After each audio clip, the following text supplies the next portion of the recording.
you be able to see from over there? Will you be able to see from over there?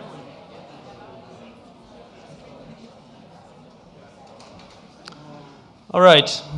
Good evening, ladies and gentlemen, distinguished guests. My name is Derek Eaton with the Center for International Environmental Studies here at the Graduate Institute, and it's my pleasure to welcome you to this evening's event. I would like to first convey to you all a sincere regrets of Professor Philippe Burin, Director of the Graduate Institute, as he was at the last minute unfortunately required to cancel his presence here this evening. Our Center for International Environmental Studies is very pleased to be partnering with the UN Economic Commission for Europe in this exciting evening, a conversation about how to achieve a sustainable energy system. The goal of our center is to produce internationally recognizable academic research on issues of importance to international environmental governance. So we seek to inform, by doing this, discourse and policy debates in the areas of resource management and governance, of which energy is clearly one of the most important and pressing challenges that we face. Our center is developing some leading-edge research in this area together with partners such as the EPFL in Lausanne, ETH in Zurich, the Grantham Research Institute at LSE in London, just to name a few. And tonight is an excellent opportunity for us to bring together experts and participants from various communities to interact on these important questions. And we were most grateful to support of both the German Mission and the European Azerbaijan Society for helping to make this evening possible. And we're looking forward to this evening's conversation, in fact, your contributions. So without further ado, I'm now going to pass over to Mr. Møller, Director General of the United Nations Office in Geneva, to deliver his opening remarks.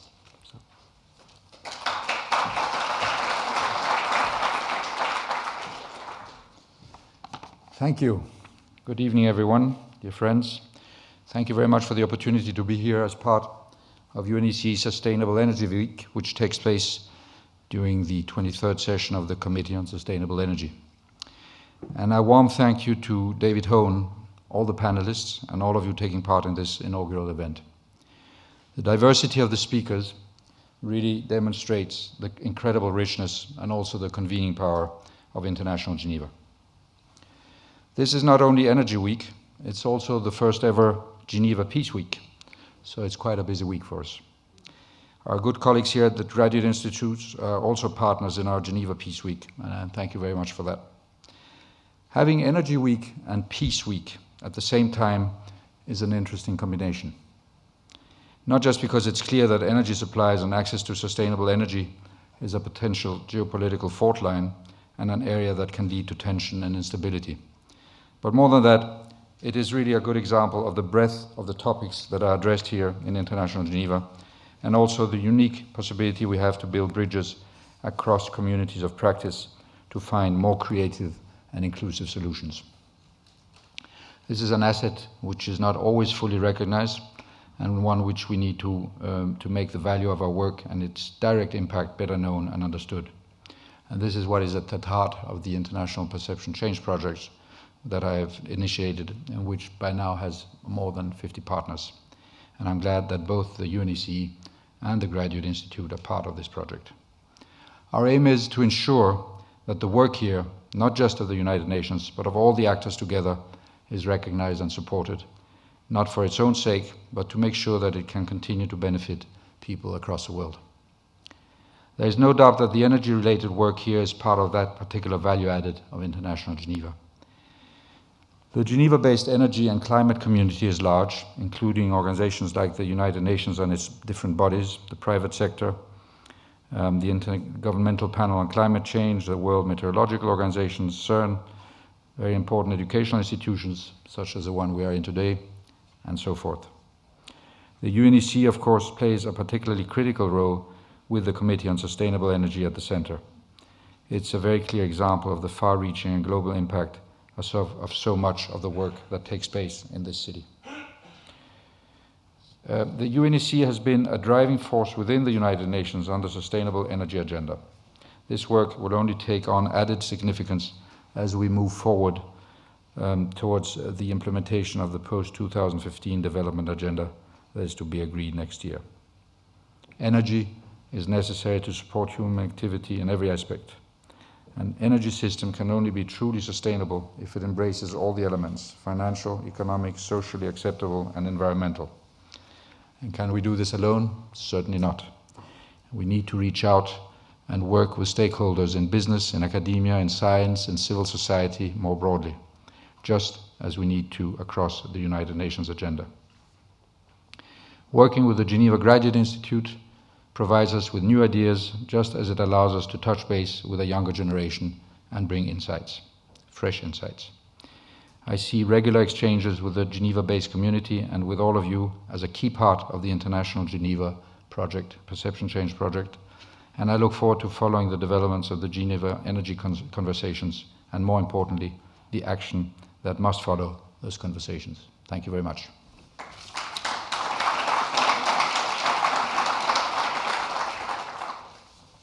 It's my pleasure now to ask Mr. Ramazanov, the representative of Azerbaijan, who is one of the sponsors of this evening's event. Mr. Ramazanov.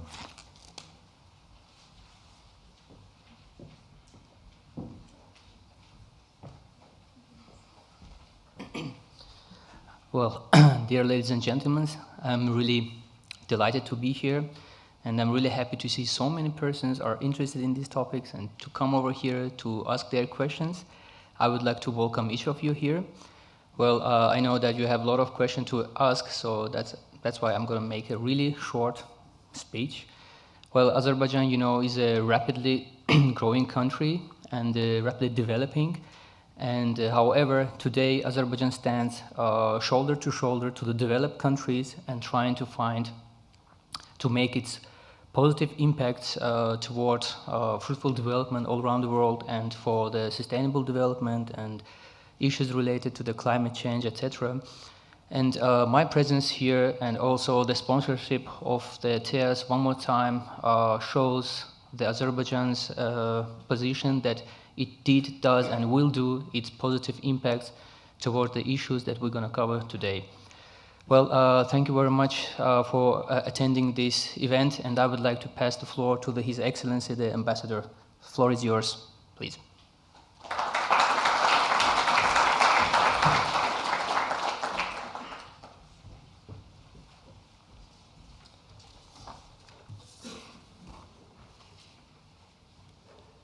Yeah, thank you very much for the warm welcome.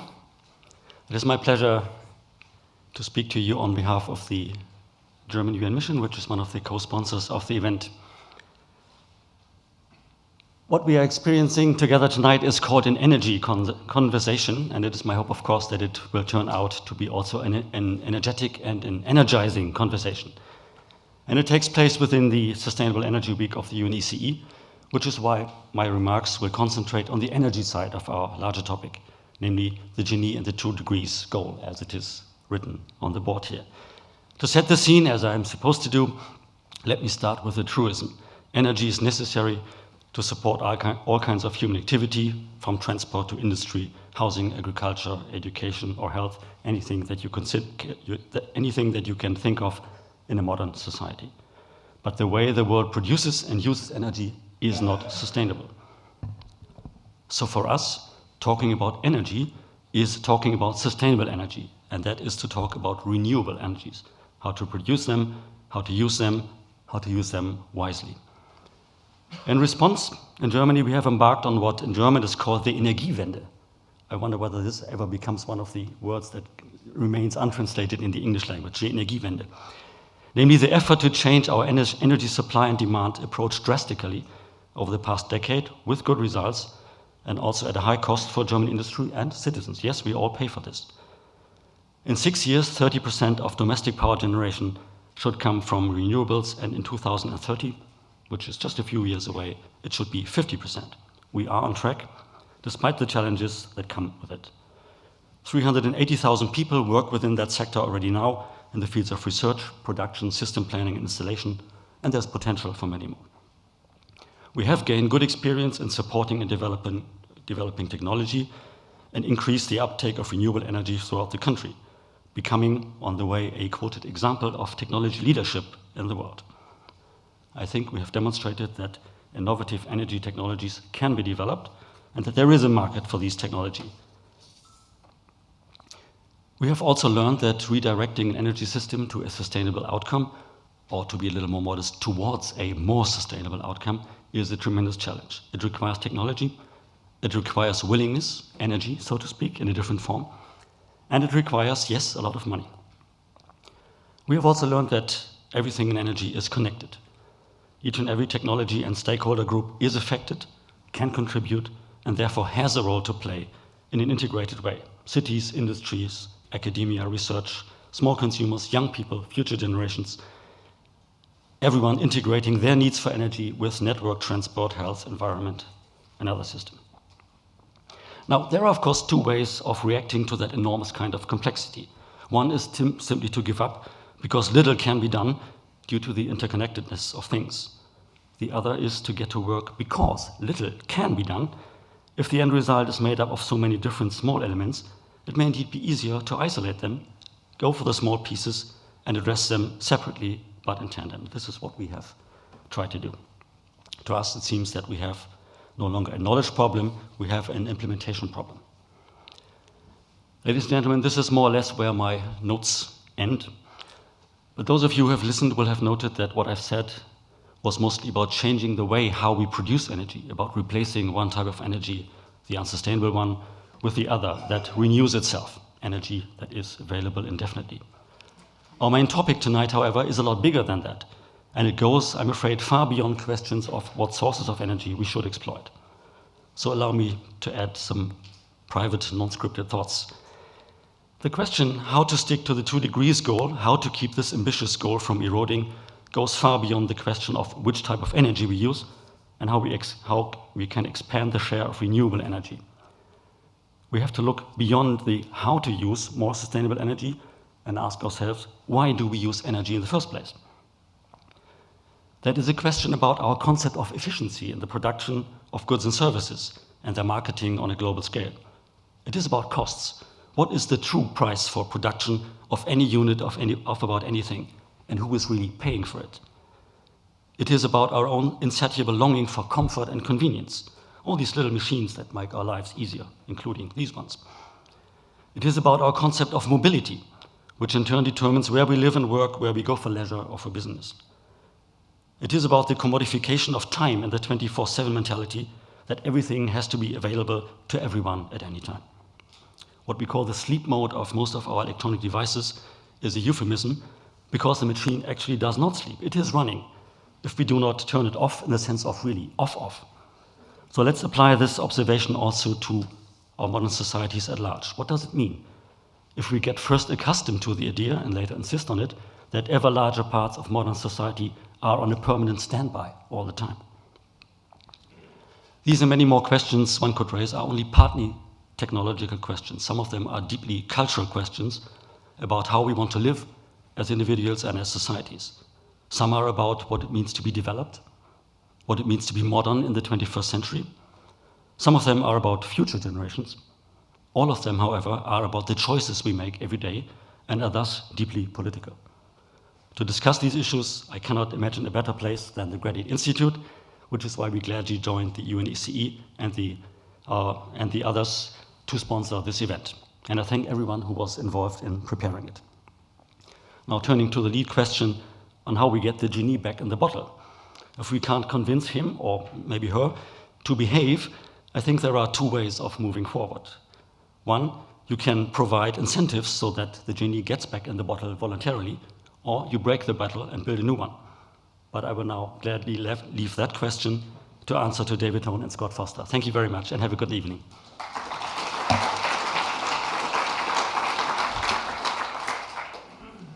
Good evening, ladies and gentlemen, and everyone who's in the room. My name is Scott Foster. I'm the director of the Sustainable Energy Division.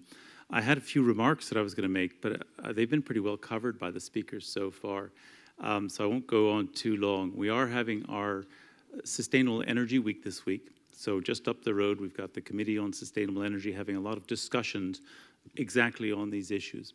And one of the key takeaways that we've gotten, energy is an enabler for so many different aspects of society. So we can't simply just talk about energy. There's a lot of other aspects to talk about. We also very much have to think about energy efficiency from source to use. The issue is trying to get quality of life, quality of service delivered at least cost, taking account of all of the different factors. I would put it to you, and I don't mean to be doing any advertising here, but what would the energy system look like if Steve Jobs was the one who was inventing it? How different would that be from what we've got today? So I think that's a very interesting conversation and discussion that we would like to have with you. Now, we've intentionally organized this as an interactive discussion. So we're going to have a panel coming up after our first presentation, and I will introduce the presenter in just a moment. But please do raise your hands, ask the questions. One of the panelists is my boss, so I have to ask polite questions.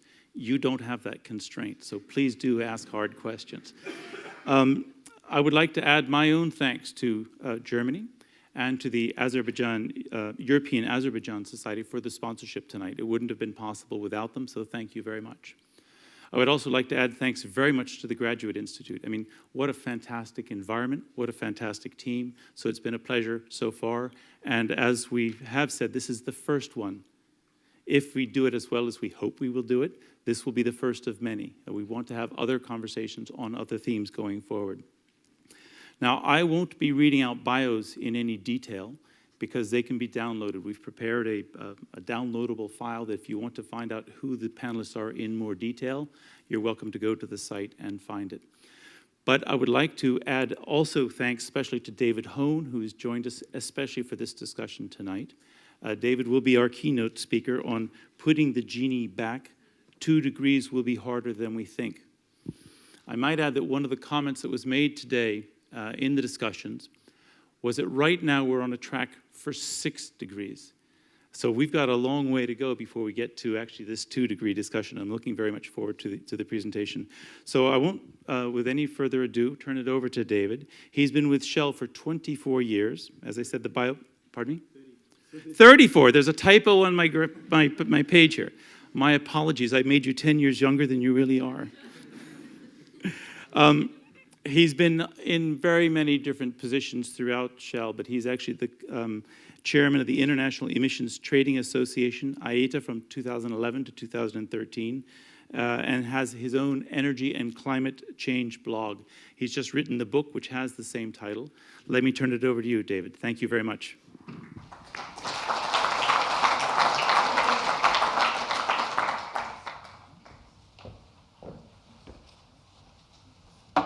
Well, thank you very much, and thanks for inviting me here tonight. So, not surprisingly, by the title, I'm going to talk about the climate change issue and be a bit provocative in terms of what it means and what some of the solution pathways might be. But I think that's the nature of the evening, is to really get people thinking about this issue. But to think about this issue, you've really got to think, first of all, about the energy system.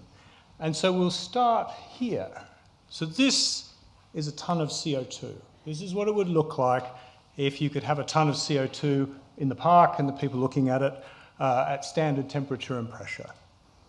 And we collectively emit a lot of this into the atmosphere. In fact, we emit about this much every day.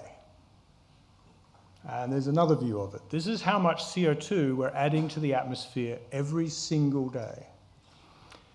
And where are we adding it from? I think we all know that, but it's important to sort of get a grip on that too, because then you start to see the scale of the problem. This is 5 minutes of global coal production. And this is what 1 day of global coal production would look like. There it is next to the UN building in New York. But it's not just coal. At the rate we produce oil, we could fill an Olympic swimming pool in 15 seconds. Or we could fill the Empire State Building in 2 hours. That's how much oil is being produced. Gas is a bit harder to see, but if we had a pipeline down 42nd Street that was this big, the gas would be coming out of it at hurricane speeds, Category 2 hurricane. So this is the sort of energy system that we've got. Now, we just heard a little bit about Steve Jobs. What would he do? What he did do is he did invent the iPhone. And the iPhone's a great example of the fact that fossil fuels play a role in everything that we make, everything we use, we buy, we wear, we eat, and we do. It's just embedded in there. So the iPhone 6, there's lots of pieces, but one piece is the aluminium case. Where did that come from? Well, it came from a mine, and we had to use oil to power the equipment to extract the bauxite for this mine. And we had to run ships on oil to get the bauxite to the refinery. And we even had to use coal to smelt the iron to build the ships, and so it goes. And of course, we use coal or gas to power the refinery, provide heats up to 1100 degrees C to turn that into a product that we use on the back of the iPhone. And of course, we've got rolling mills at the end of this, and they use electricity, and most of that today comes from gas or coal. A good chunk of it now is coming from nuclear, of course, and renewables, but most of it comes from gas and coal. So these products, these fossil fuels are embedded in the energy system. And what we know, of course, is, and we've all seen this graph many, many times, as a result of this, we have rising levels of CO2. And think back to that picture of New York with the CO2 over the top of it from just one day. And we've seen this graph many, many times. Annual global temperature is rising as a result of this. Now, of course, some people pick and choose numbers out of this, and they might say, well, no, actually, global temperatures are falling. And I'm sure you've heard people talk about that. But we can't just pick and choose what we want. And this now divides that same graph up into El Nino years and La Nina years. These are the big currents in the Pacific Ocean that profoundly change the weather or the climate on an annual basis. And what you see, of course, is a very different trend emerging, the real trend, which is continuously rising global temperatures as a result of what's going on. Now, there's a solid history behind all this. 120 years of science and physics and politics, even back in the 1960s, when we had plenty of time to think about 2 degrees C.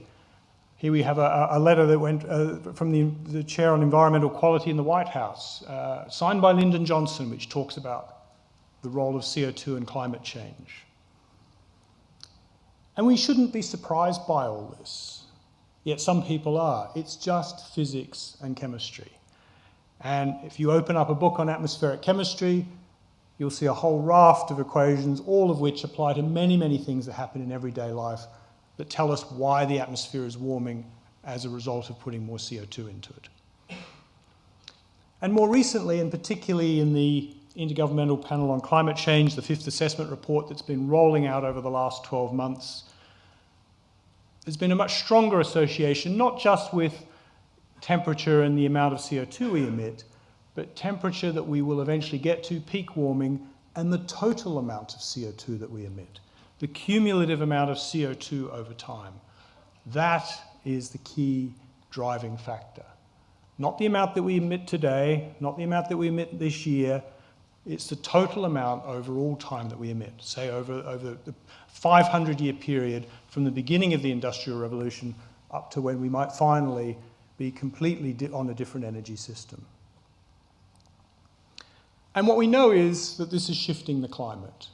And this is just a very simple example. This is temperature, which is the key thing. This is what the climate looks like today. It's a distribution between cold and hot across the planet. There's a probability of occurrence. And as this shifts, which it is, and you get an increase in temperature, what you see is you get less cold weather, you get more hot weather, and you get more extremes in terms of temperature. And that's just one example. Of course, there are many other examples in all of this. But now what we have to do is start to think of a very simple model to try and understand this whole discussion. And I referred a second ago to the fact that climate change is about cumulative emissions. It's a stock problem. It's the stock of CO2 over time that builds up that is the driver of long-term temperature rise. And we can imagine filling the atmosphere. The atmosphere here is a beaker, and we're filling it up with CO2, or with carbon in this particular case. And to stay below 2 degrees C, we shouldn't allow this container to overflow. Now, we're well over halfway today. Since the beginning of the Industrial Revolution up till now, we've emitted about 580 billion tons of carbon. And we want to stay below 1 trillion tons to have a 50% chance of being less than 2 degrees C. But what we also know is that we've already identified large quantities of fossil fuels. We've already built the infrastructure to extract them, and the whole process just continues along. And so just by extracting what we know is already there and which is economically obtainable, we get to 3 degrees sometime later in this century, and so on. It just keeps rising. There's no shortage of fossil fuel to cap this problem out. So bear that in mind. But on the other hand, governments have agreed to the 2 degrees C.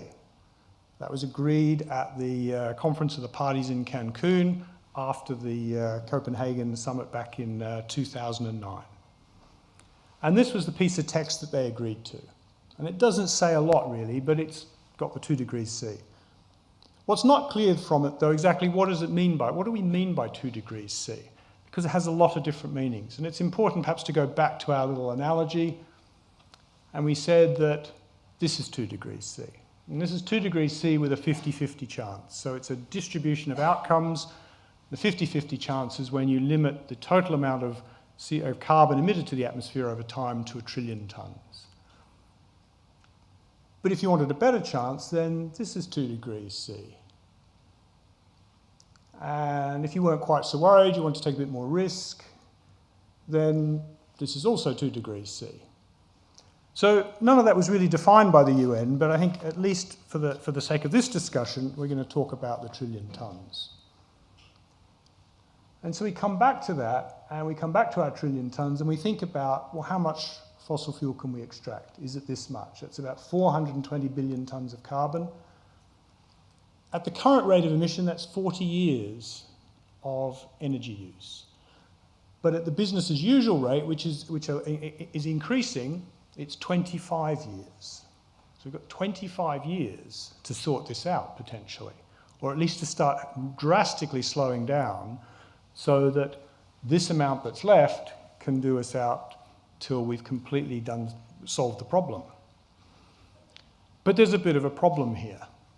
And the problem comes, again, when you start to look at the accumulation of carbon, not just what it is each year, but the accumulation, and think about all of the infrastructure that exists on this planet, all the power stations that have been built, all of which have a lifetime, which many of the owners want to see to the end of.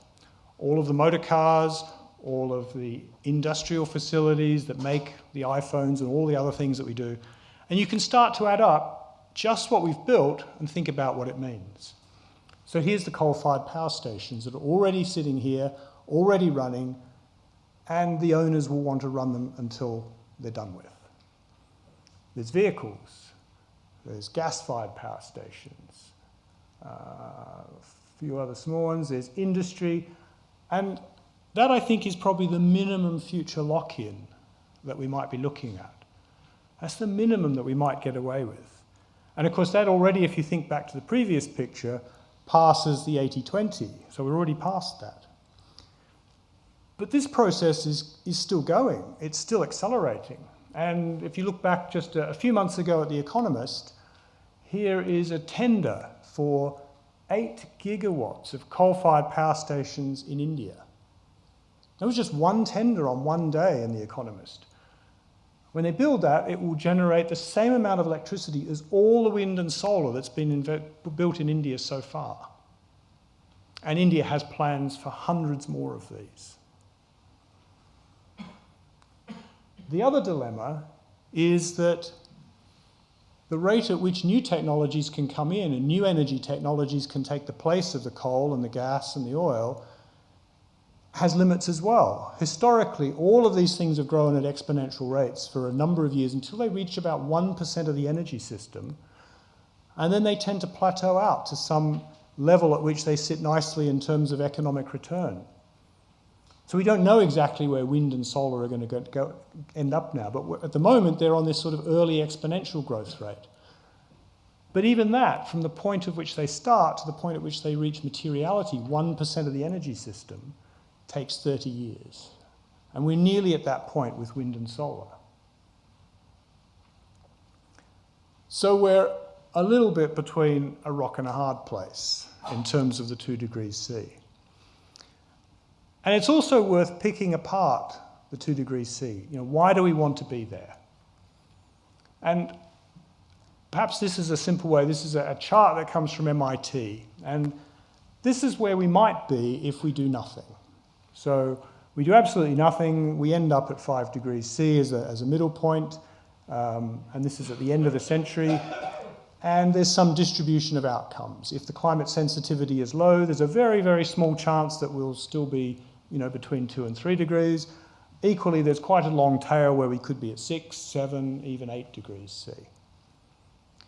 Now, we want to shift that, and ideally, we invest in action to get us to 2 degrees C, and we change this distribution dramatically. So we have a midpoint of 2, and the distribution is shrunk down, say, from 1 to 3. So again, this is the 50-50 chance. It doesn't mean that you get to 2 degrees C, but you'll be in that sort of narrow band of outcomes. But if we can't quite do this, maybe there are some other options. Modest mitigation, which we're not even quite on the path to modest mitigation yet, doesn't get us to 2 degrees C, but what it does do is it cuts off that long tail.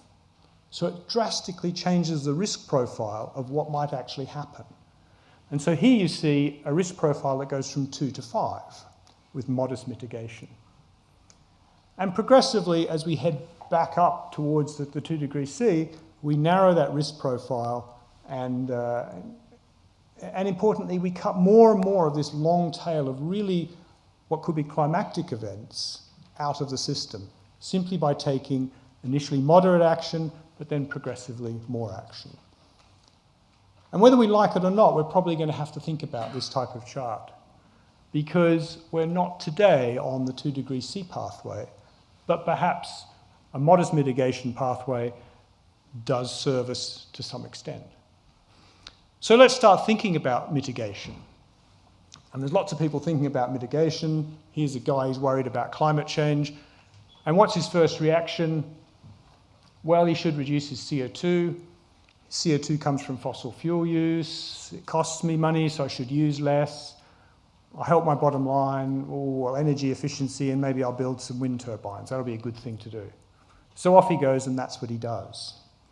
And this is what we like to think is happening.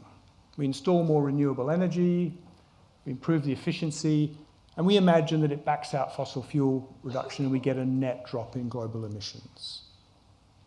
It certainly helps the bottom line, it's certainly good for the economy, does lots of good things, creates jobs, all of those things are true, but does it result in a real net drop in global emissions?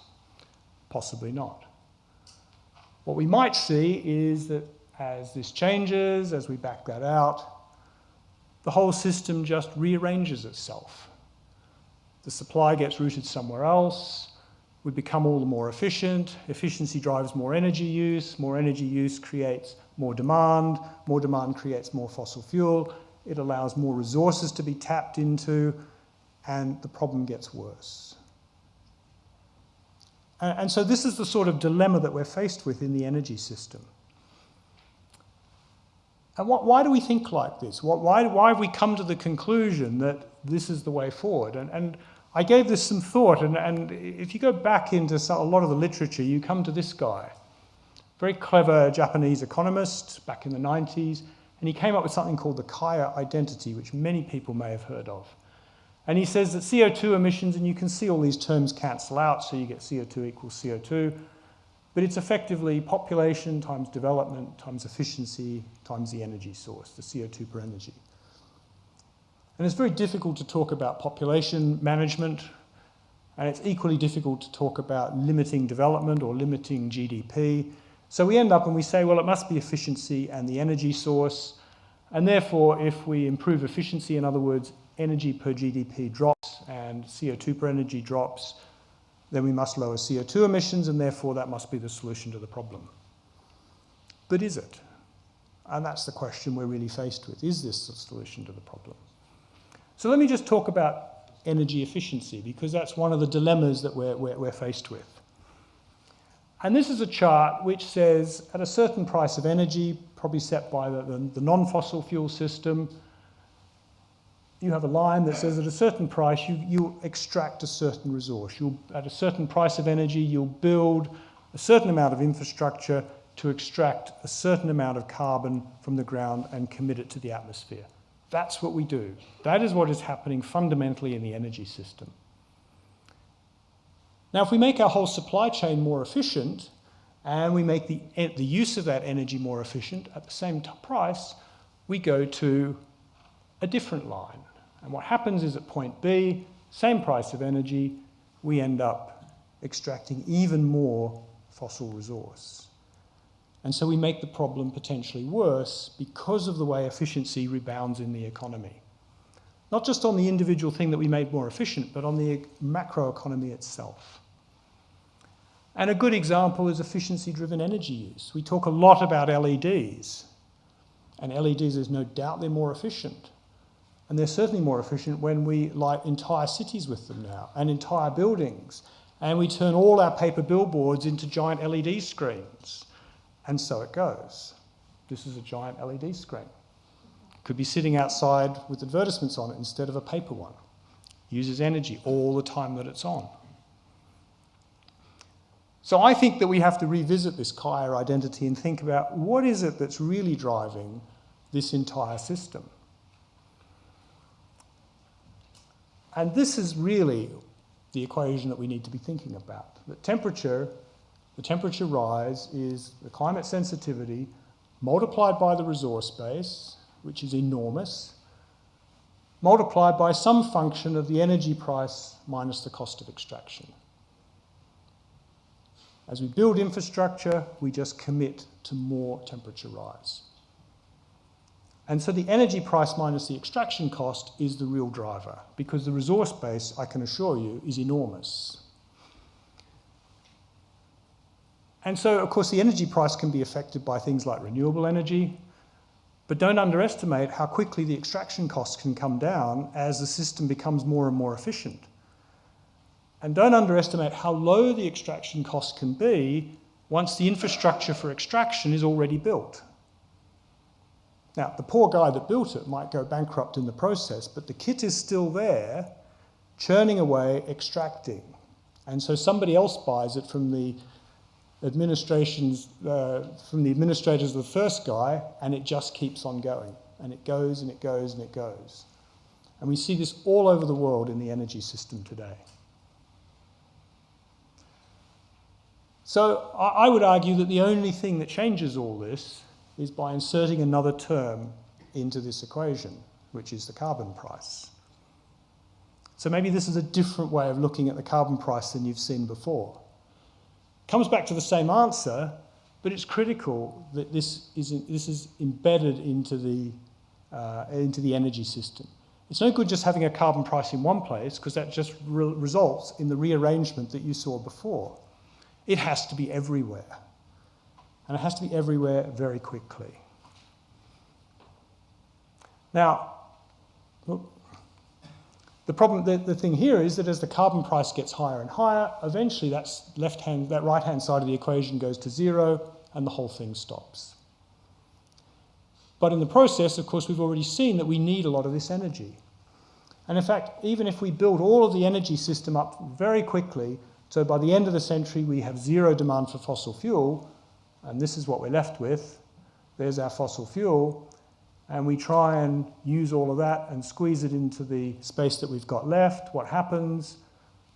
Our beaker overflows again. So we're back with the rock in the hard place.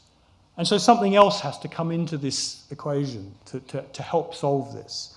because you can go up and up and up in the carbon price, and the energy price goes up and up and up to compensate so that we still use this energy, or we can do something else.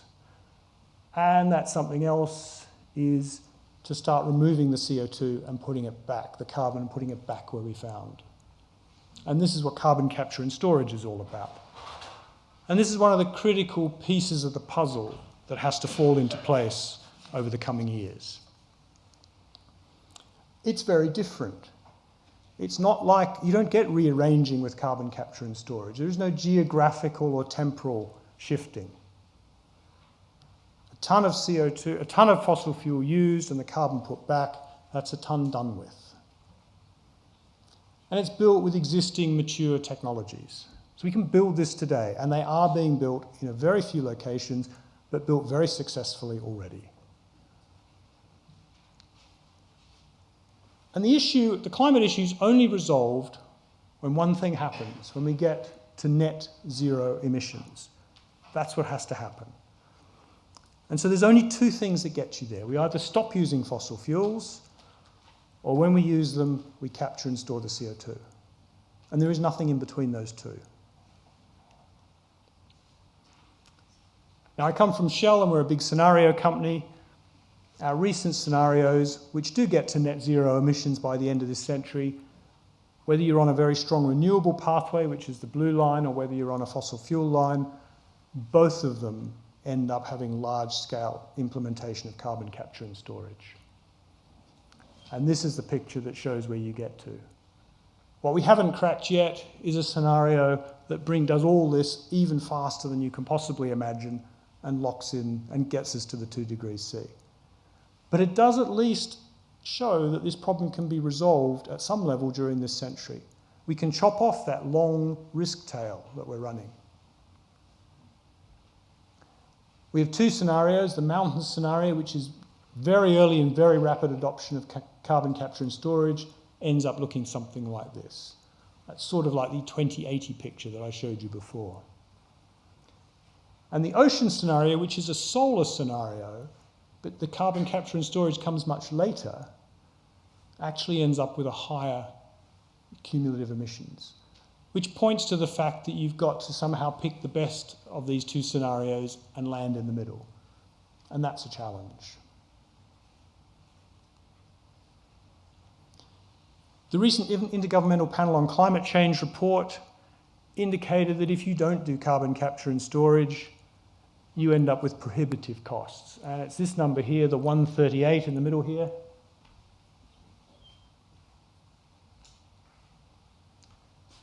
So what that means is that if you run a scenario and you preclude the use of CCS, the costs of meeting 2 degrees C are 138% as a midpoint greater than when you don't have it.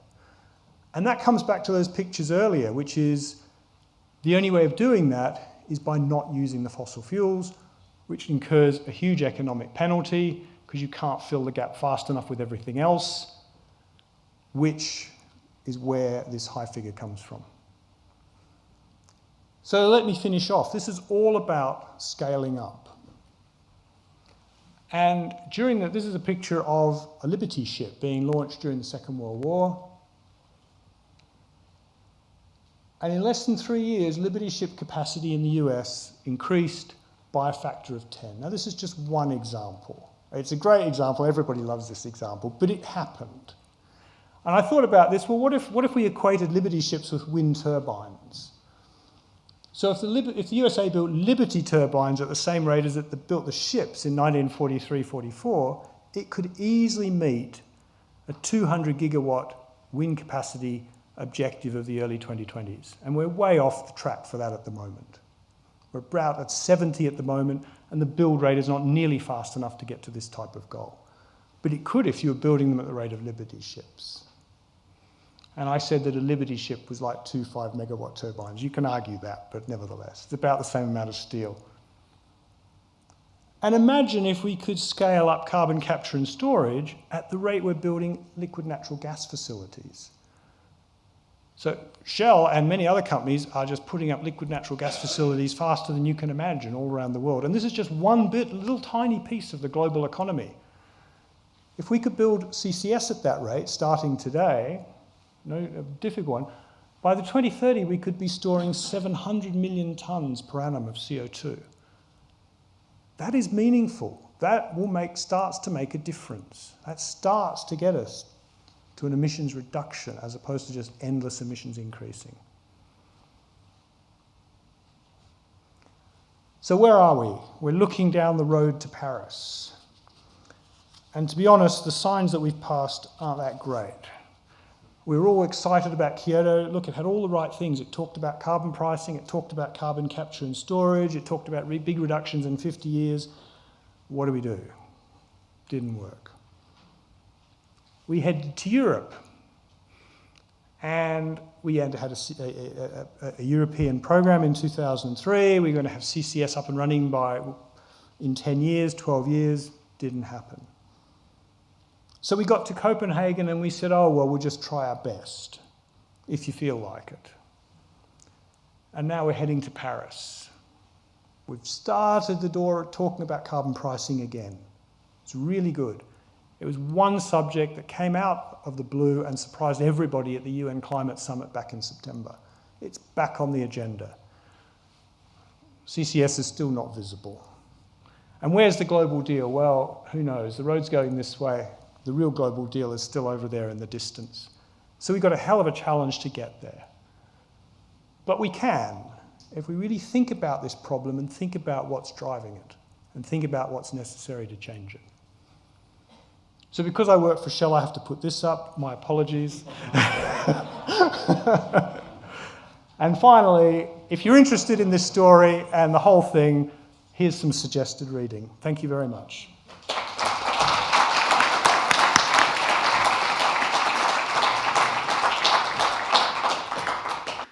Thank you very much, David. Would you be able to take questions from the audience for now, or yeah, or okay? Join the panel, and we can do it at that point. Then, let's then invite the panel up. David will be the first one up, and I've introduced him. We'd also like to invite Christian Friis Bach up to the podium. He's the Executive Secretary of UNECE. I'd like to invite Tom Murley. He's Director of Renewable Energy at HgCapital. I'd like to invite Peter Wooders, who's Group Director of Energy at the International Institute for Sustainable Development. And last but far from least, Joël Noyer, Research Fellow and Program Lead, Innovation and Sustainable Growth here at the Graduate Institute for Geneva. Now, there are a couple of remarks I'd like to make before putting questions to the panel. Just to talk about the subject. I've lost the panelist? Oh, right, I'm sorry. James Cameron, please join us, James Cameron. Founder and Executive Chairman in Climate Change Capital. So please, thank you. Boy, between ages of people and numbers of panelists, thank you for keeping me straight. The key question that we want to explore here is we've just seen it's going to be very hard to do. We've got a whole political challenge we've got to face. We've got a technological challenge we've got to face. It's going to be much tougher than we think to solve this problem, but solve it we must. And that's the challenge that we've got before us. The three questions that we've got listed here is how can we respond to the challenge? How should we segment the priorities? I find we spend a lot of time talking about how hard it is, what the challenges are, and what we might do. But when do we actually get to doing them and putting them in place? And then how do we get the necessary political ownership? This came up again and again today. It's easy to blame the politicians, of course, but the need for a stable regulatory environment to shape and drive the investment, and that was something that came up repeatedly. Now, again, before I go to the panel, I'd like to mention a number of individuals from history. I'm going to mention Jimmy Carter, President of the United States, quite a while back now. In the second energy crisis, there's a famous picture of him in a warm sweater in front of the fireplace. And basically, it was a matter of wagging your finger at people saying, turn your thermometers down and stop consuming so much energy. Well, you know, being an old auntie or a grandmother, it doesn't work in today's world. We did hear today as well, people want the energy services. So yes, I like electric cars, but I don't want to have a tiny little smart car. I'm actually more interested in the Tesla that can go from 0 to 60. So you're looking for the performance, and you want multiple objectives being met at the same time. So that Jimmy Carter approach didn't seem to work, doesn't seem to work. The other one is Ivan Boesky, and I don't know if that name means anything to you. If you've seen the movie Wall Street, Gordon Gekko is the person who was based on Ivan Boesky. He was the junk bond king. He's in jail, I think, still, so that's a word of caution. But the theme he gave, which was also in Wall Street, is that greed is good. And the idea is, how can we get systems work that are in alignment with how investments will be made, how people want to act? You're not going to convince people to change behavior if it runs against the interests that they have. So there needs to be some sense of alignment. The next one I want to refer to is Lord Kelvin. He was the head of the Royal Society of Engineers in the late 1800s. Very smart guy. He's the one who invented the Kelvin thermometer scale. And this is shell language I'm using right now. But he said that heavier than air flying machines are not possible. They'll never happen. He knew it with a certainty. And about 5 years later, we saw the first airplanes being tested and flying. So the point is, we don't know the future. We don't know what's going to happen in terms of technological development, etc. And then the final one I want to mention is Isaac Newton. And he famously said, I can see so far ahead because I'm standing on the shoulders of giants. Well, the question I also want to put to the panel here is the giants. Are we going to be able to stand on the shoulders of the giants? All of the existing infrastructure, all of the existing players? Or are they actually standing in the road that are preventing us from going where we need to go? Are we going to be able to get them to move aside and then help lift us up to that next sustainable path? So that's the images and the questions that I asked myself when I saw the panel and when I saw the subject matter. So I would actually like to ask Mr. Friis Bach the first question. And this is, we've seen a lot of discussions with signposts that you've put on the highway about what happened in Kyoto, what happened in Copenhagen, etc. What role can the UN play, but even more particular, your organization in contributing to the challenge that we've heard? Thank you, and I'm very pleased to be here. I'm a newcomer to Geneva, although I've been coming by for many years, but I just settled in, and I'm very pleased to be here the first time at the Graduate Institute. I look forward to working even more with the Graduate Institute. Also, having been an associate professor, I hope I can come by once in a while. But I remain an optimist. I grew up, or when I was a teenager, and that's only a few years back, my father erected one of the first windmills, the 4T of the modern windmill. It was called a Nordtank, a 55 kilowatt. And today they are 100 times larger. And so technology can bring us far, I believe. But I also agree with David that we also need to think about a future with fossil fuels for many, many years.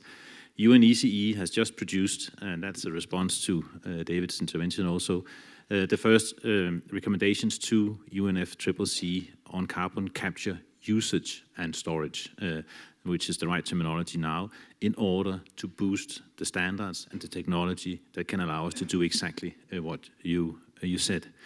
But what the UN can also do is to turn the entire climate agenda upside down. And I think that is what has been done in recent years.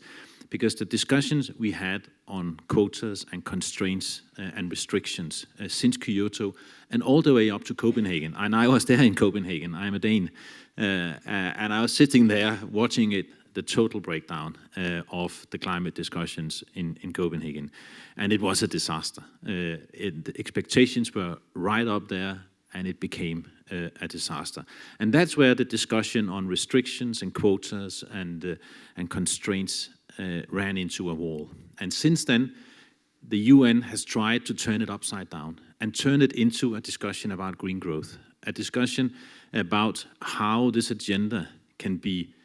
And that's where the Secretary General's Sustainable Energy for All vision comes in. Because the Sustainable Energy for All has three important targets. The first of connecting every single citizen on the world to modern energy, access. so that the mothers and children all over the world who are walking hours and hours a day collecting firewood, bringing it into a small hut, making food, getting sick of the smoke and having no light so that the children can do their schoolwork, they can get access to modern energy. Now that's an inspiring story, and that is something that countries want to work for. That is a mobilizing factor in producing energy. But we need to then bring in energy efficiency and double the rate of energy efficiency. But that's also an inspiring story for many countries, because that's where the economics gets right. It's much cheaper it's much faster, and it's much easier to save a kilowatt than it is to produce one. So energy efficiency, and that's about jobs and investments and growth as well. And then the renewables, doubling renewables, that's also inspiring. Because that is, again, it's about investments and it's about jobs and production. And all over the world, you see it coming. I was in a small village in Nepal. I told this story and then I will end many times. But 3 years ago, while I was a minister in Denmark, we went to this small village in Nepal, and there's no way you can connect, you can make a grid in Nepal, right? It's hopeless because it's just, up, down. It will cost you a fortune to make a grid. But this small village, they now created a microgrid. And they had a micro hydro, they had solar panels on all the houses, they had biogas, they had improved cook stoves, but it was a microgrid they had now connected. And it was such an inspiring place to visit. The tailor was tailoring around throughout the day and even in the night, because he could have light and his sewing machine could work. The kids could sit in the evening and read. Even the chicken had light during the night, which meant that they ate more, grew faster, and died earlier. But it was growth, and it was jobs, and it was innovation, and all of it in this small village, and was off-grid solution. And it was created by simple means and simple financing schemes and simple interventions, and it was boosting energy supplies all over Nepal. So turning climate talks upside down, instead of quotas, constraints, restrictions, turning it into something that has to do with investments and jobs and green growth. That is what the UN has tried to do since Copenhagen and since Kyoto. And that's where all the good experiences from companies are so important to bring in. Thank you. All right, thank you for those remarks. Again, if you have any questions that you'd like to ask, please just raise your hand. We've got roving mics. John, all right. I'll give you my microphone. Here you go. Yeah, well, John Gibbons, University of Edinburgh and UK CCS Research Centre. So thanks very much, Christian, for that inspiring talk. But the climate doesn't really care whether chickens get fat and die early or all of those things. It only cares about how much CO2 gets into the atmosphere. And then it'll do something which is a bit uncertain, but probably we won't like if there's too much. So how do you see that we go from this, I agree, very attractive proposition, and an attractive proposition which has obviously grown out of your experience in the energy crisis that we saw. How do we get from there to actually putting a cap on CO2 emissions before it's too late? Well, first and foremost, it does matter, the energy system. And now, not to talk about Denmark all the time, but in Denmark you have managed to break before growth and energy went like this. In Denmark, they go like this, and that can be done, and that is what the chicken experience is also about. But in the end, you need the carbon price. That's absolutely essential. You need a price on carbon to drive technologies. And you need also standards to come in. And that's where ECE can bring a lot into the climate debate. Because ECE, and many of you may not know us that well, is a standard-setting organizations. A standard-setting organization. If you have a car, all your safety standards in your car, your child seat, look at the back of it, it says ECE, safety standards in car. We have 2,000 people working on safety standards and standards for cars. Trade facilitation standards, housing standards, transport standards, the road signs. The only reason why they just look a little bit alike in Europe is because of ECE. We made standards for all that. It's a standard-setting organization. And standards for efficiency and renewables, I think, are critical, together with the price. But driving standards, because that is what allows markets to become bigger. Companies can see clear investment targets, and they can see how to innovate, and consumers get a market that drives in the right direction. So standards and constantly driving standards upwards is something we really want to invest in ECE as well. And that has been part of the success of some of the countries that have managed to break the growth, economic growth and energy consumption pattern, and break those two curves apart. Housing standards, building standards, water pumps, windmills, window frames, standards, and a higher carbon price. That is essential to move innovation and markets. And then I fully agree with David, we need the carbon capture and storage, but that's going to be driven also by the carbon price. Because the carbon price is what all those inventors for CCS technology, they are waiting for. They are waiting for a higher carbon price. That's going to allow them to bring the technology to the market. Right now, we have 25% inefficiency loss of carbon capture and storage, right? Around that range, isn't it? 25? 25. It has to go beneath 20, 15%, then the technology comes in. But only if we can drive up the carbon price, we can drive down the CCS price. All right, thank you. I'd like to turn the question over to Tom Murley now. He has said to me in the past, and if I misquote you, you'll have to correct me. I'm on a roll tonight so far, but the issue was you're one of the largest investors in renewable technologies, and you've been doing it for a long time. And the comment that was made to me was, you can't count on the support systems. Therefore, you do your economics excluding them. If you get the support, great. But if you banked on the support systems, there'd be a problem, which means there's a linkage or a connection between the policy framework and the market environment within which you're trying to function. Could you comment on that part of the world? Sure. And thank you for having me here. It's a real privilege.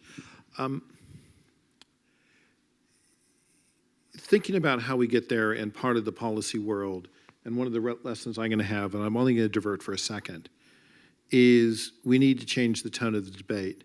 So our capital comes from mostly pension funds and insurance companies whose job it is to invest it to pay long-term financial security to people, retirement benefits. It's important. And when you go talk to them, everyone says, gee, I don't like renewable energy because it's subsidized. And the first thing we need to do is say all energy is subsidized. And let's have an honest discussion around that. And what we've seen is extremely stable regulation for fossil fuels, whether it's a depletion allowance, countries building pipelines, nuclear. You know, all the nuclear is being built by state-owned companies or government-owned companies. We've seen massive subsidies. Governments underwrite and subsidize the decommissioning costs. They underwrite and subsidize the risk of a nuclear accident because the markets won't insure it. Where we've seen tremendous instability is actually in renewable energy policy, particularly in Europe. And we've seen it to the point that, you know, in Europe, which has been leading the world for the last 15 years in deploying renewable energy, Germany at the forefront of that, Spain a close second until a couple of years ago, is, for a variety of pressure reasons, it's viewed as too expensive, doesn't provide long-term benefits, and they've cut it.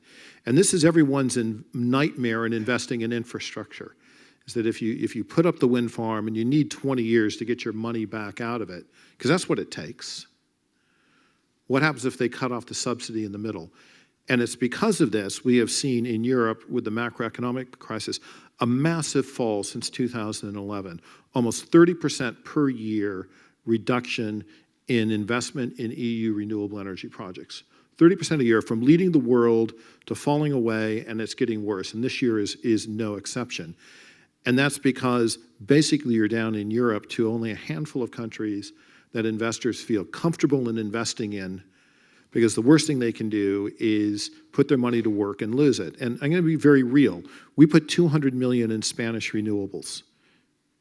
I currently carry that on the books because of its retroactive change at 40 million.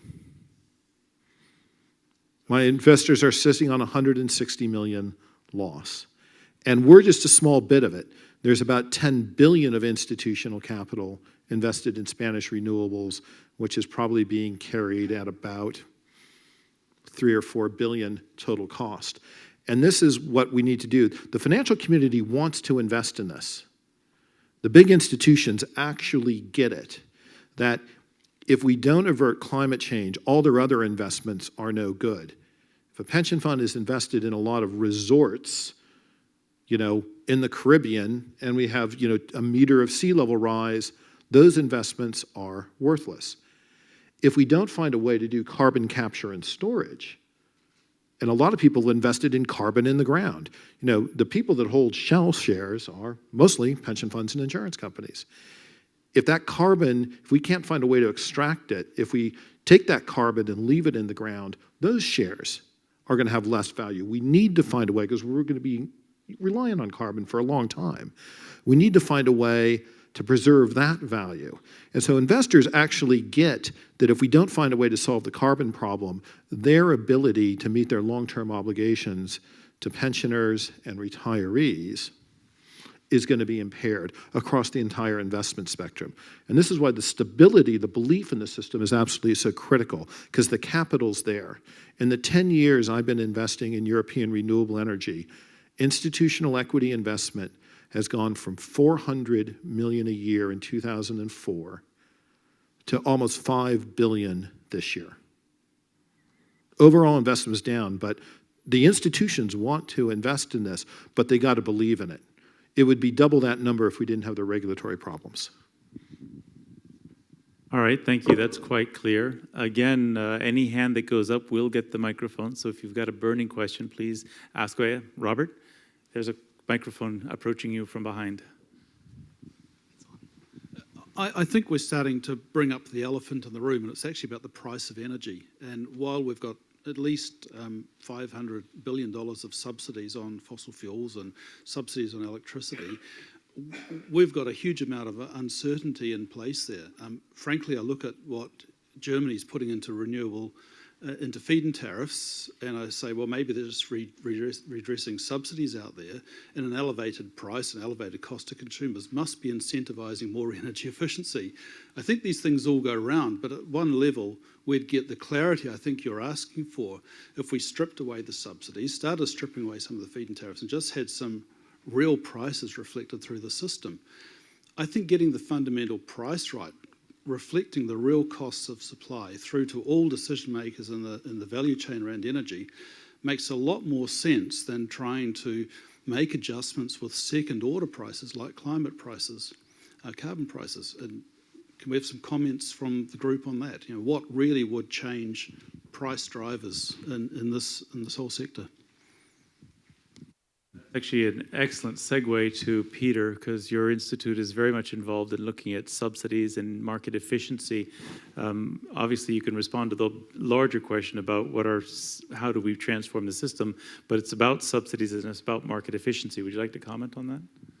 Yes, certainly. Thank you very much, Scott. Good evening, everybody, as well. My name's Peter Wooders. I'm from the International Institute for Sustainable Development, based here in Geneva. Really pleased to be part of this discussion as well today. I think Geneva has a real opportunity to become an energy hub. It isn't at the moment, but if we work together, I think we can. Part of the work that I do, I'm the Group Director for Energy at IISD. We're looking at climate change mitigation, we're looking at sustainable energy, but we've also got a big program on subsidies. We've been running something called the Global Subsidies Initiative since 2005. And almost any conversation you go to now, you'll hear people say, we must get rid of the subsidies. You'll hear the number 500 billion quoted as from the question there. And we'll have a range of opinions about what the removal of those subsidies might do for the energy system. I think the first point on the subsidy question is it's a really big example of a policy that we want to get rid of. Why on earth would we put money into putting more carbon into the atmosphere? That clearly doesn't make any sense. But if you sit down with a government, they'll say, well, yes, I get that. You sit down with the administration and say, yes, I get that. But there are reasons why I can't do that. And the reasons are about policy implementation, and the reasons are about politics. And we can look at a country, we'll see some very generic set of stakeholders who are against energy price rises in any country. We'll see concerns about the poor and the vulnerable. We'll see the freight transport sector being really worried about price rises. We'll see certain groups of energy-intensive industry be very, very worried. We'll see people who are concerned about cost competitiveness. We've been doing some work in Vietnam recently. They're very concerned about their cost competitiveness compared to their neighbours. And then we'll see some other sectors of the economy, people like public transport providers, some of the cement sector and others being very concerned about this. And what we face here is essentially a political economy issue. It's not a question of pure economics, it's economics plus politics. And we have to be able to, my vision, my dream for our institute and for others of our ilk, is to be able to go into a country and say, look, this is what you care about. You care about jobs, you care about cost competitiveness, you care about energy security of supply. I think that a non-subsidized system, I think that a low-carbon system will perform better than the fossil fuel-dominated alternative. This is why, and this is my evidence base below that. And I think that's what we need to do as a group, is to increasingly provide that evidence base. I want to be able to stand in front of the finance minister and say, short-term economics of moving to a low-carbon system compared to the long-term, compared to the short-term of not moving, are better. So are the long-term. Here's how I can help you get past your political hurdles. Here is how we go through these issues. And I think, so for me, a whole lot of this is about policy implementation. And a lot of that is also not just purely, I think David gave us a fantastic reality check at the beginning. If we follow the techno-economic models that we see govern the economy, this is where we'll end up, and it's not a good place. It's not where we want to end up. The other side of the question is, I think the dynamic is changing. People were, I think, very pleasantly surprised about what happened in the New York Climate Summit recently. People are also very pleasantly surprised that US and China have come out recently and said, we have made a commitment. You can question how steep that commitment is and whether it's sufficient. Here's our commitment in the road to Paris. We want to make some progress. I was at Renewables Energy Conference last week in Bonn with REN21. It's a network put in place in 2004, charged with putting forward the case for renewable energy and helping deployment. And they started off with two things in the introductory remarks. The first point was, if you look at where we are in renewables now compared to 10 years ago, it is above all the projections that were made in 2004. So this is possible. Obviously, it's not purely an economic question. Countries like Germany, Switzerland to some extent, the UK and others have put money into this issue for various reasons, including industrial policy and so on, but that is possible. The other question they asked at the beginning, which I'd like to ask the audience as well, was, who thinks 100% renewable energy by 2050 is achievable? Simple yes or no. If you think it's achievable, please put your hand up now.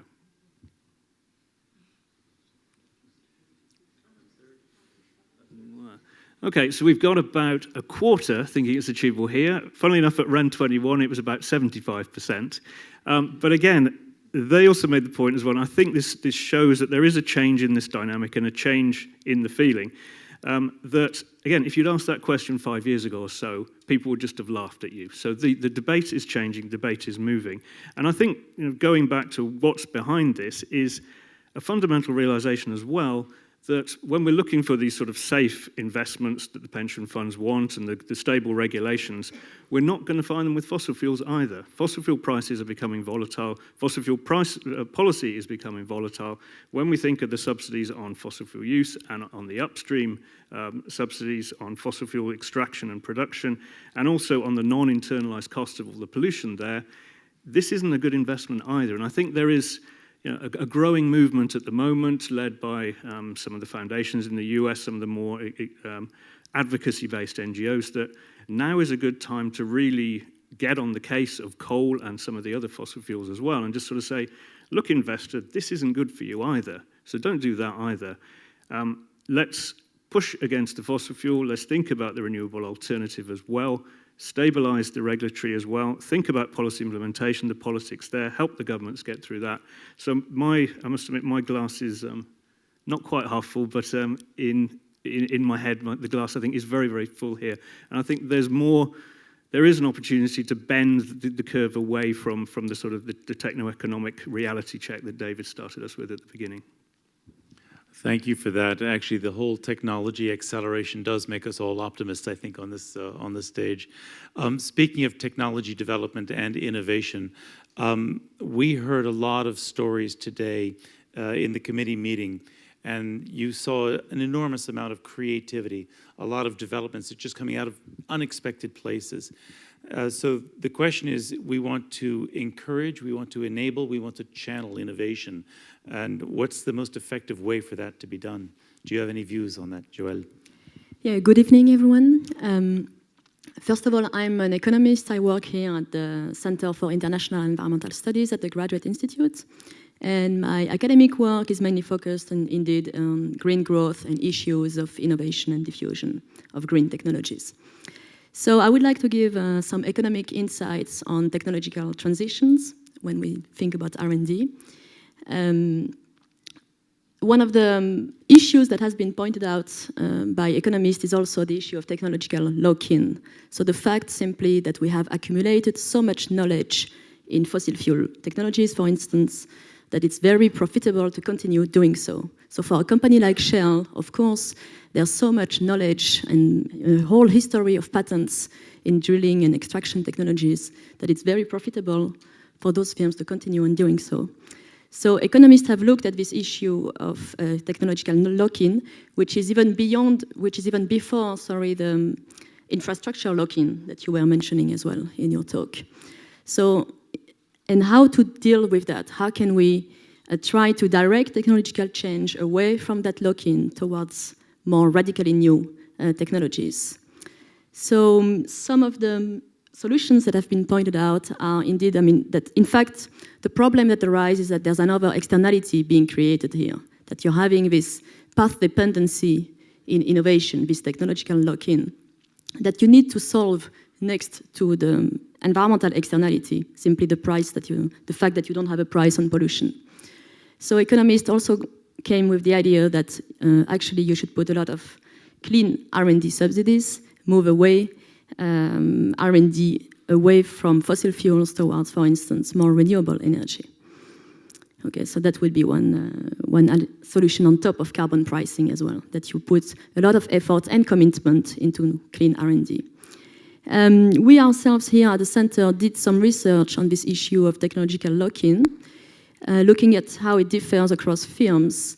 And we actually found that when we look across what's happening in Europe, there's a lot of fossil fuel innovation going on. And we also observe in the last 10 years some relative increase in renewable innovation. But that increase that we observe is actually mainly the fact of new players in the market, clean tech startups, if you want to. So it's not saying that the big firms are not doing renewable innovation. They are also doing renewable innovation quite a bit, but they still keep on doing a lot of fossil fuel as well. So overall, they're not tipping the balance in there. It's only those new players that are really shifting the innovation towards renewable. So we need really to think of those clean tech firms as well in this setting. And maybe actually Tim Murray would know very much a lot about how to finance this venture capital clean tech firms in this case. Okay, thank you very much. Speaking of financing, I think I'll just take that as a segue as well.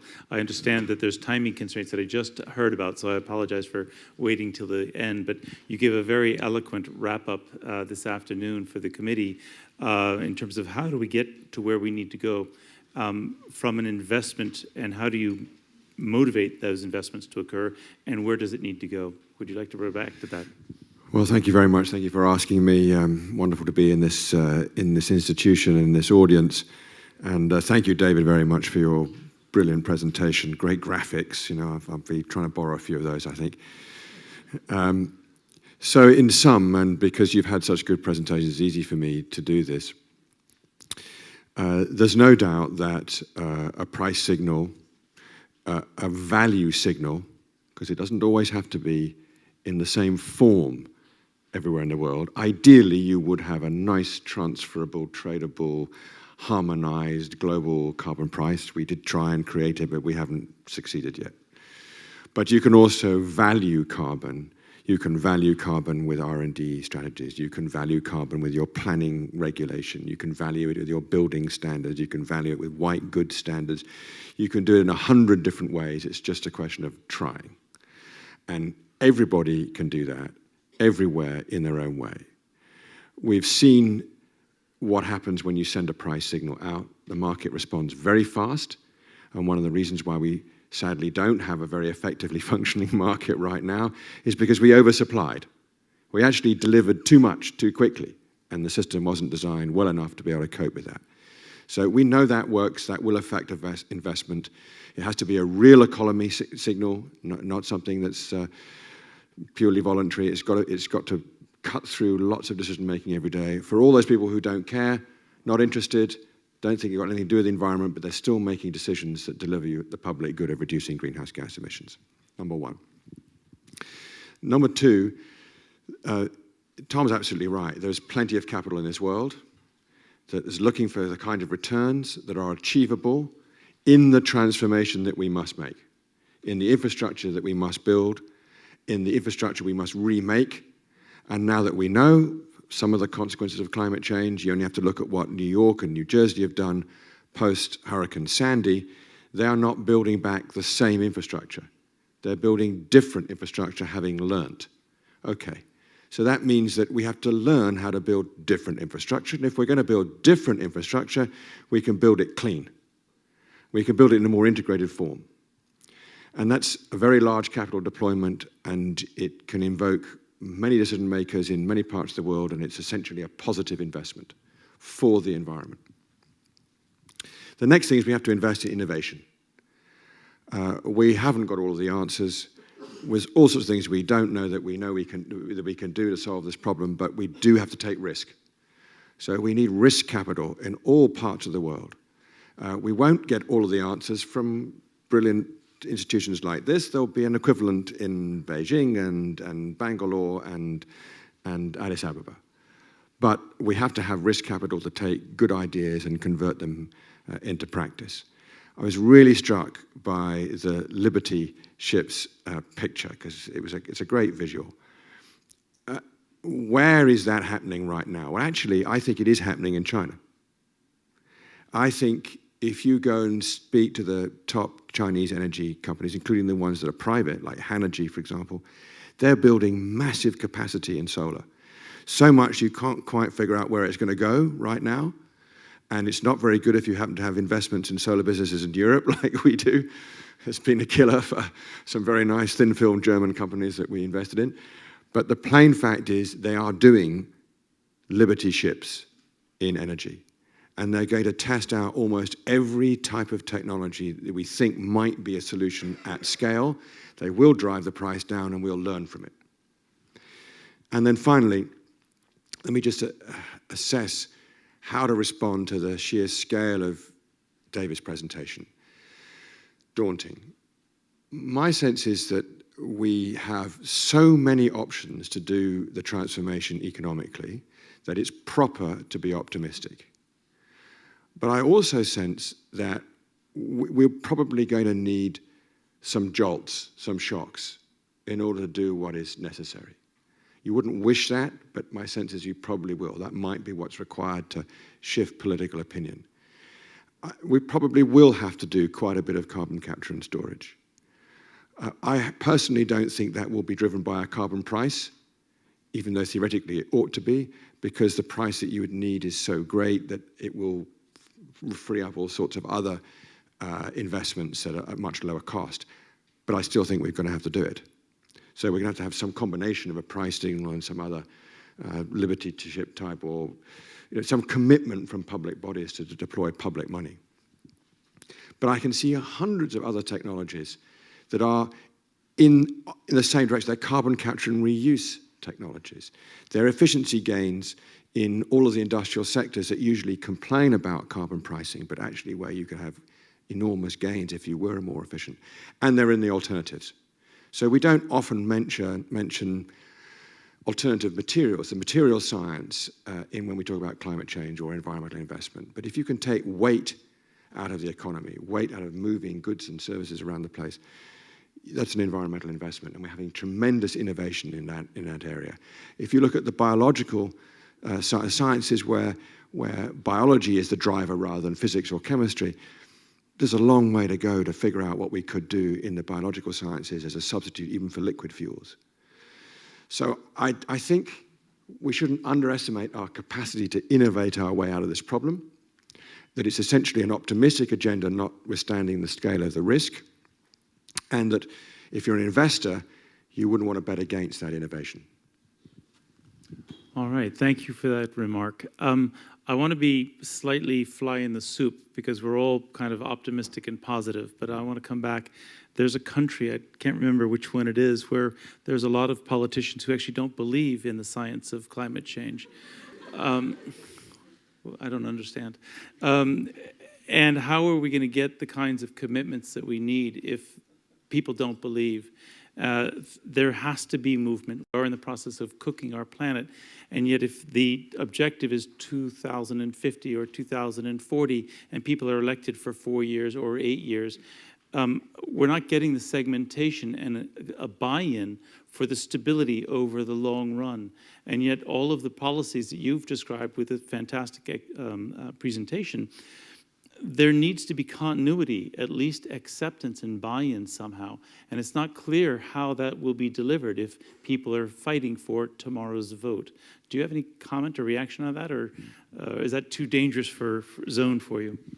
No, it's not dangerous. I'm not quite sure which country you're talking about, because I'm from Australia, and they're a pretty diabolical lot there as well, having just sort of built an entire carbon pricing system one day, and, well, one decade, and then in one day, literally pulling it to bits.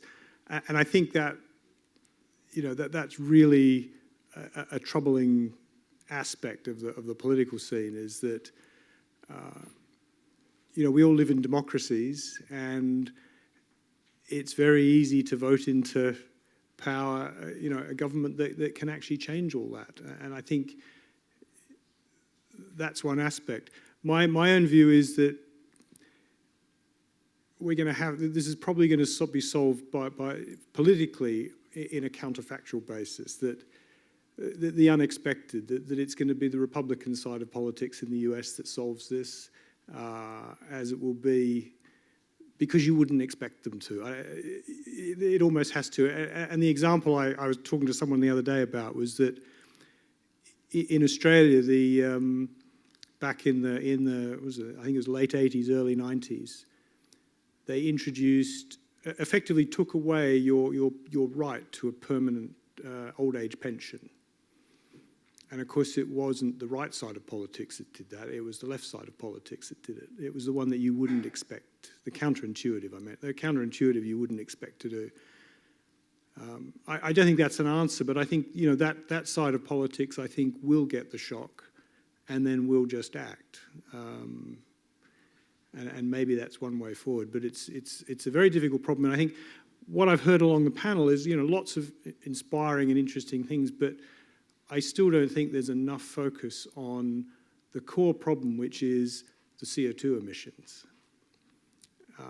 And I think just imagining that we outcompete the fossil fuel industry and outgrow it so that all this goes away is possibly a mistaken strategy, because I've worked in this industry. It's a fiercely competitive industry.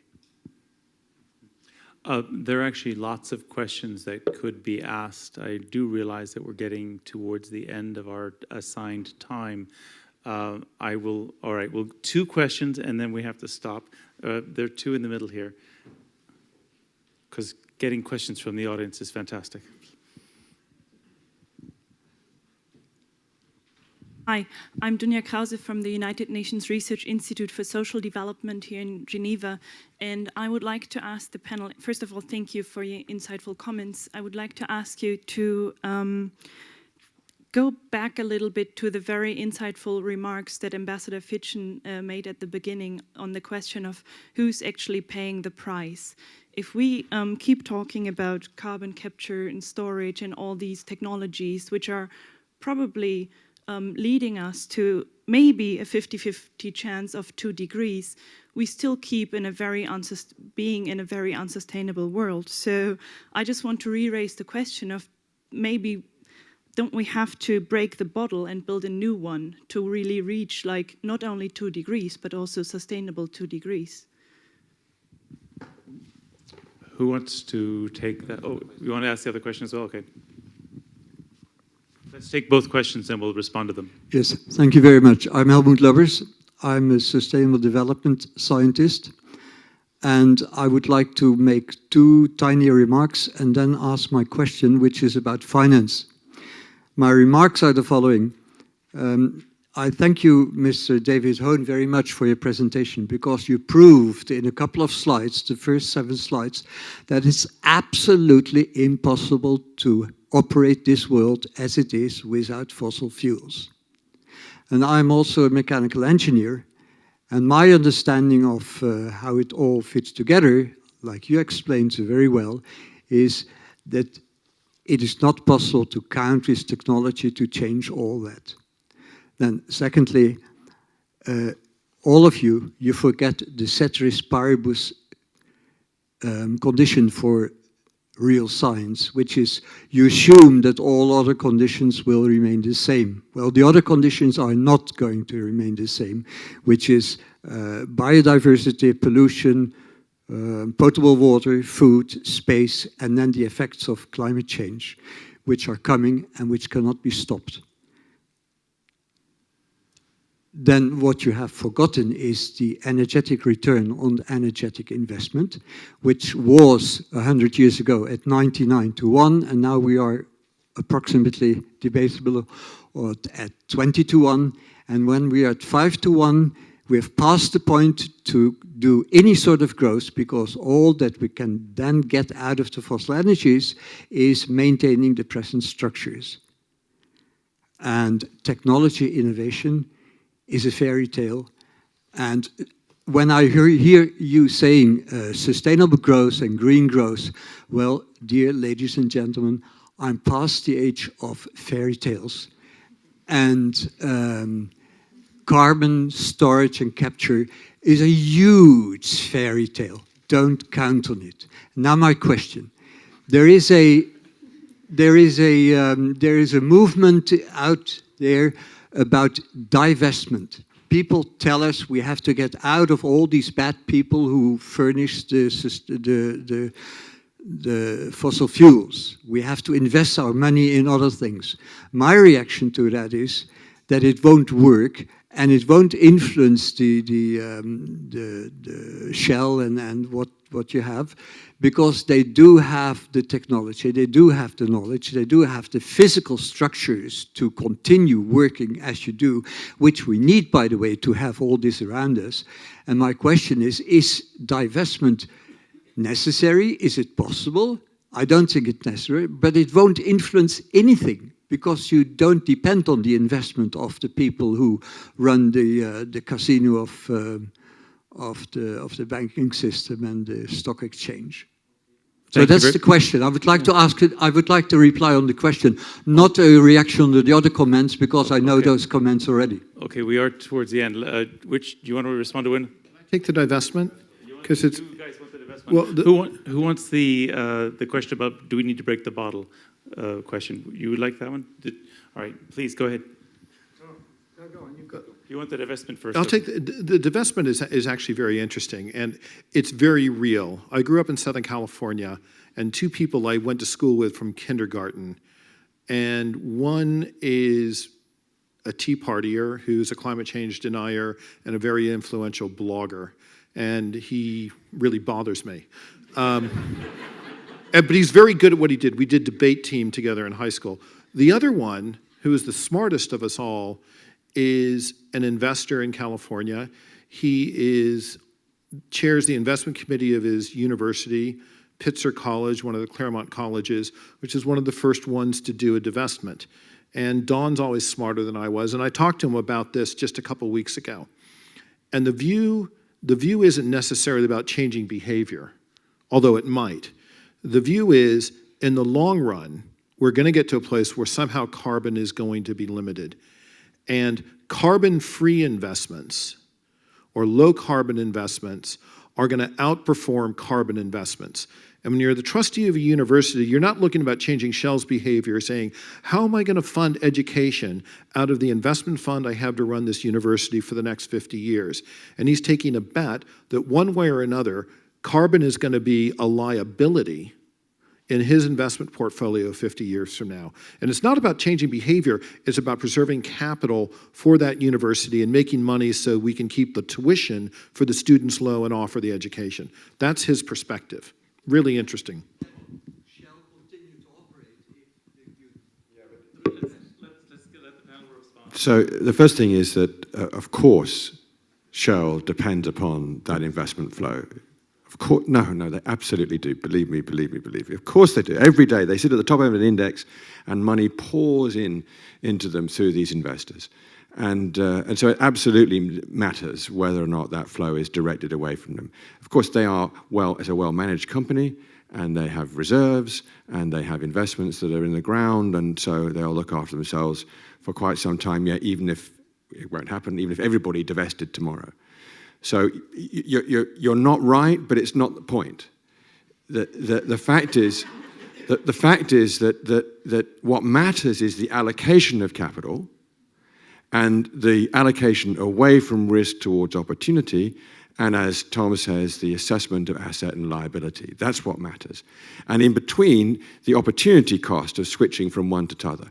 So there isn't any point having a divestment conversation without an investment conversation. There has to be a substitute for the yield. If you take away, and most of our pension funds are actually dependent upon the dividends from Shell and other companies. We couldn't pay our beneficiaries of pension funds without the dividends from Shell at the top end of the index. That's a plain fact. So you can't expect divestment to happen without a substitute for it. And that's why it's interesting to see what Storebrand, for example, in Norway have done as they have divested and invested in different portfolios. And what others will do in order to combine divestment for reasons of risk and asset protection and liabilities away to a different portfolio, and whether that performs as well. And until such time as we have real alternatives in the top end of the indexes, i.e. a clean energy alternative to Shell, then of course they'll continue to invest in Shell, and they'll look for alternatives bit by bit in other sectors, in bonds, in other forms of investment. But it absolutely divestment matters. It just is largely to do with what investment takes place instead of, and whether you allocate capital away from fossil fuels to alternatives. And that's a decadal transformation, not a blip on a screen tomorrow. All right, let's now get the response to the first question. I think I had 2 volunteers for that one. Yeah, so I think the first question really gets to the heart of the issue, and it's an extraordinarily difficult one. So we talk about this sustainable model, and I think one of the difficulties is that we've reached the point now with 7 billion of us heading to 9 billion, heading to whatever the number ends up as, that no matter what we do, it's going to have a profound impact on the planetary ecosystem. And there was, this isn't really an answer, it's more a commentary. There was an interesting study that MIT did, which looked at if you seriously went to the very large scale that you would need to on renewable energy, that it impacts the climate. Simply because, for instance, if you put in the million wind turbines or whatever that's necessary to get to very sizable percentages of the electricity system, that energy comes from somewhere, right? It comes from the wind, and it comes from the kinetic energy in the boundary layer, and it affects the distribution of temperature throughout the atmosphere, and the surface warms. Not much, but it warms. Similarly, solar on the scale that we need it, and it can certainly, I agree with James said, that the rate at which it's being built in China is extraordinary. It changes the albedo of the planet, which is the reflectivity. So we're in a bit of a dilemma here that no matter what we do, we're going to impact everything. So I'm just sort of ploughing through a book about this, which is Naomi Klein's new book. it's hard reading because I think she wants us to go back to the Stone Age. But have a read of it because, as well as my book, by the way, have a read of that too. But it's an interesting story, but you might find it very challenging to read because that she really tries to grapple with these types of issues. But the solution's almost beyond me as to how you get there. Great. Sorry, it wasn't an answer. Now the final word. Thank you. Well, renewables efficiency matters, and the bottle is being broken. Costa Rica is almost 100% renewables. Several countries in Europe have presented realistic, achievable plans that can take them by 2050 to fossil fuel-free societies with 100% renewables. So it can be done. Take Africa, where we have the most growing energy needs, perhaps in the next 50 years. There are enormous renewable resources in Africa: the geothermal, the hydro, the wind, the solar, and they have to construct an energy system, and hopefully they're constructed based on that. And that leads me then to the investment point, because the challenge is exactly to get the investments in the right places. And there are so many good innovative financing mechanisms now being developed. When I was a minister in Denmark, we made a climate investment fund. What we did was we took the first part of the risk. And then that allowed pension companies to come in on top, and then private companies came in. And for every dollar we put in from public money, we got $10 of climate investments by such a model. It was an enormously good investment for the government. It was a very good investment for the pension funds, and it was a good investment for the private companies. And you had to direct investments in to the right places. But it's an enormous challenge. I leave optimistic, and especially also by seeing the turnout tonight. And I hope everybody will work together and push the UN to achieve even better, because it can be done. All right, thank you very much. Please join me in thanking the panel and David Hone.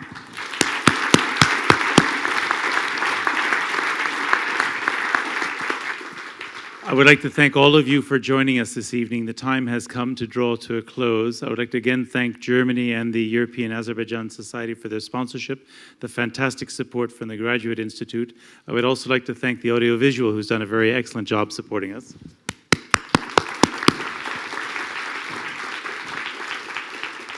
There is now a reception, but I have to hand it off to somebody who knows what they're talking about to tell us where to go.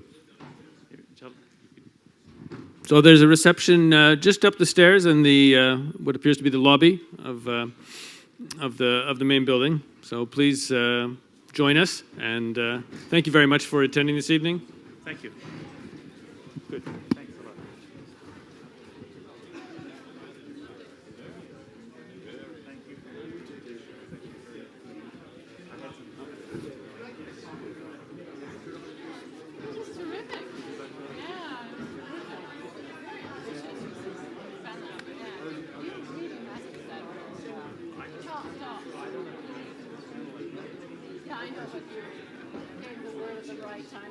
No, that is great. Very smooth. Very smooth. Two Canadians, and of course both from a country that also has enough climate change deniers. That's your problem. The Germans. That's your Yeah, problem, no, that's right. I'm from Alberta. I met James Cameron at the Oops. Thank you very much. I'm glad you were able to do this. Tom, thanks a lot. I hope that was... No, it was fun. Yeah. And also...